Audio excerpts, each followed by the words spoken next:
So in this short video, we're going to demonstrate PNF stretching or proprioceptive neuromuscular facilitation to the hamstrings. I'm going to demonstrate the two different methods that we looked at in the previous slides. So I'm going to demonstrate the method where we keep the leg up in between each of those rounds. And then secondly, I'm going to demonstrate the method where we lower the leg all the way down to the floor in between the different rounds. So from your perspective, as somebody stretching for their own benefit or talking through their clients with these two different stretching methods, it's really useful to experience both.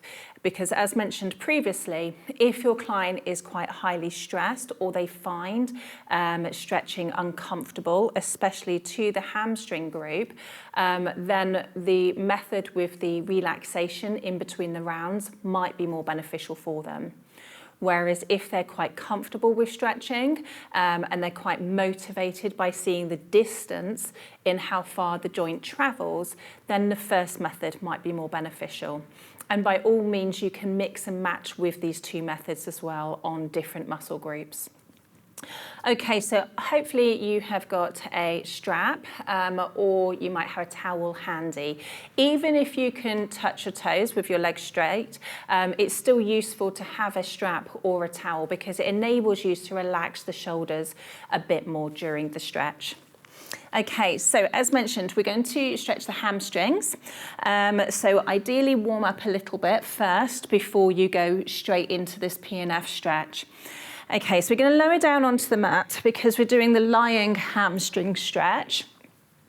Okay, so if you have seen images of this stretch on Google, for example, you might see it demonstrated quite often with the lower leg straight and then the top leg extended as well.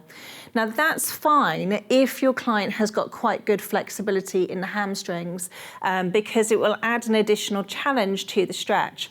However, if your client has got very tight hamstrings, or they might have some lower back pain or discomfort, then having the supporting leg bent with the foot flat on the floor is going to be more beneficial for them because it's going to help to take a little bit of the strain off the back. Okay, so we've got our supporting leg bent, foot flat on the floor. Then from here, remember our first stage of the PNF stretching, or step one, would be to take the leg into that initial stretch position. Now this, I can take hold of my ankle here, but I'm still going to use the strap around the ankle area. Again, you might see lots of images with the strap around the foot. Okay, that's okay, you can do that, but there is a slight risk that the strap might come off in that position. So prefer to place the strap around the ankle. Okay, so then from here, I'm just going to take my leg into that initial stretch, just where I'm feeling the biting point. I'm not feeling a strong stretch at this moment, but I can feel the biting point of the stretch just about to kick in. So I'm going to hold my leg here. Remember, I'm going to relax my shoulders down onto the mat. So I'm using the strap here to support my leg, but I'm also trying to relax my shoulders and lower my arms down to the floor. That way I can really focus on relaxing into this stretch. So to enable that myotatic stretch reflex to let go of that initial contraction and the movement into this stretch position, I'm going to hold the leg here for 15 seconds. Okay, that initial myotatic reflex might relax before 15 seconds, which is fine. And if the clients really feel a relaxation response quite quickly, then we can move through the steps of the PNF stretch a little bit more quickly. So after 15 seconds, I'm then going to press my leg into the strap, but I'm resisting the movement. So there's going to be no movement in the limb here, and I'm pressing my leg into the strap for about 6 to 8 seconds. Now remember, that contraction only needs to be roughly about 30%. So if you're holding your client's leg and they're trying to push you over in this position, then just tell them to relax that contraction okay, and reduce that contraction. So it's now been at least 6 seconds that I've been contracting for. So I'm now going to let go of that contraction. I'm going to take a deep breath in, and then as I breathe out, I'm going to increase that stretch into my new stretch position. Okay, now I've taken it into that next stretch position. If there's any wobbling or anything like that happening, then it's gone too far.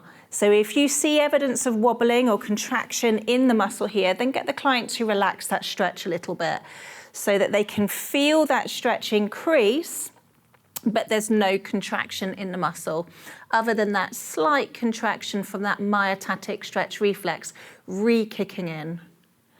So I'm going to hold that second position, again for about 15 seconds.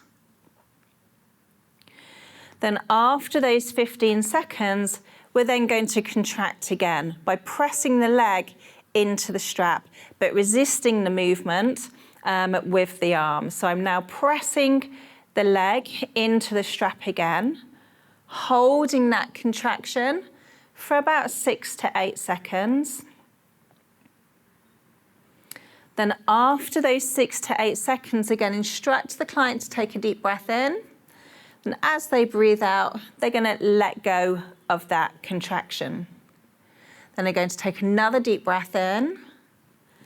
And then as they breathe out, they're taking it into that new stretch position. So that was 2 rounds.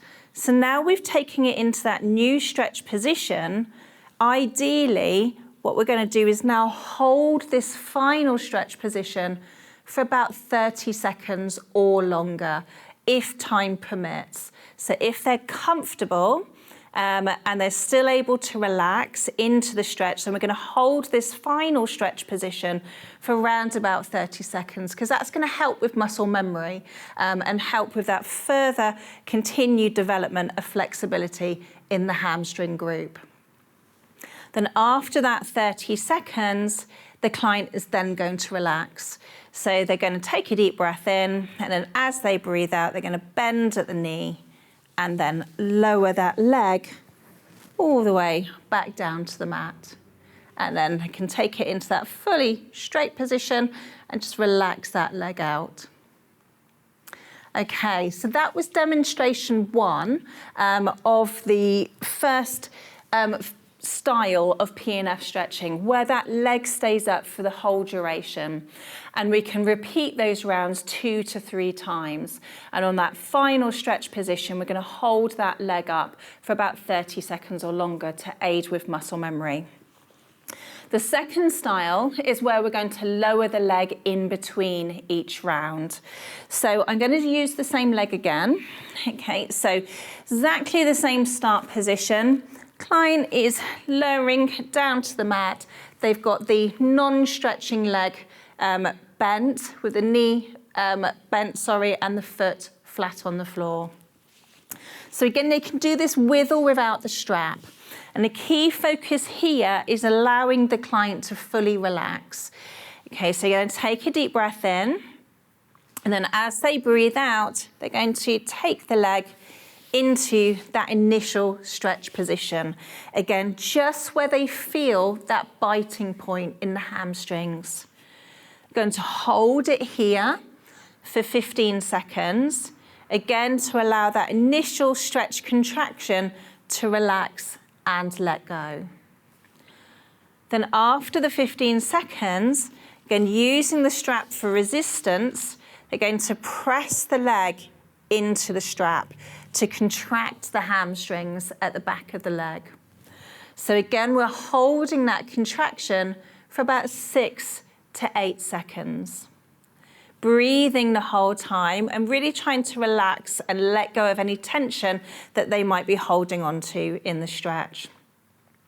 Then after that 6 to 8 seconds, client takes a deep breath in.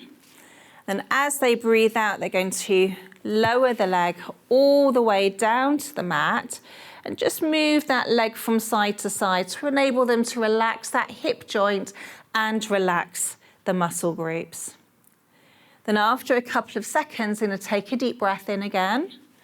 Then as they breathe out, they're going to lift the leg up into that new stretch position. Again, just at the point where they feel that stretch kicking in, okay, there should be no shaking in the leg. Client is still relaxed. Breathing the whole time, and again, holding this for 15 seconds. So if your client is finding it slightly uncomfortable, that's fine, as long as it's not painful, but get them to focus on deep breathing in and out through the nose. Then after 15 seconds, again, they're going to contract, press the leg into the strap and contract, holding that contraction for 6 to 8 seconds.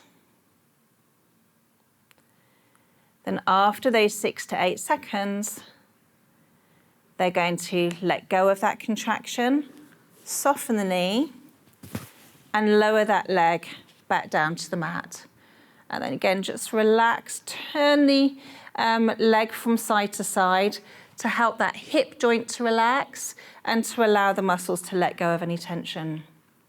And then again, take a deep breath in after a few seconds and deep breath out as that leg comes up and into that final stretch position.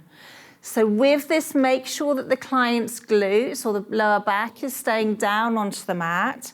And again, look out for that shaking in the leg. And it could be shaking on the back of the leg in that hamstrings group, or it could be shaking in the quadriceps group as well. And on that final stretch position, they're holding it for about 30 seconds plus. And then once they've held that final position for 30 seconds or more, then again, soften that knee and lower the leg all the way down to the mat and relax. Okay, so that was our demonstration of proprioceptive neuromuscular facilitation to the hamstrings group using the lying hamstring stretch and the demonstration of both of those PNF methods.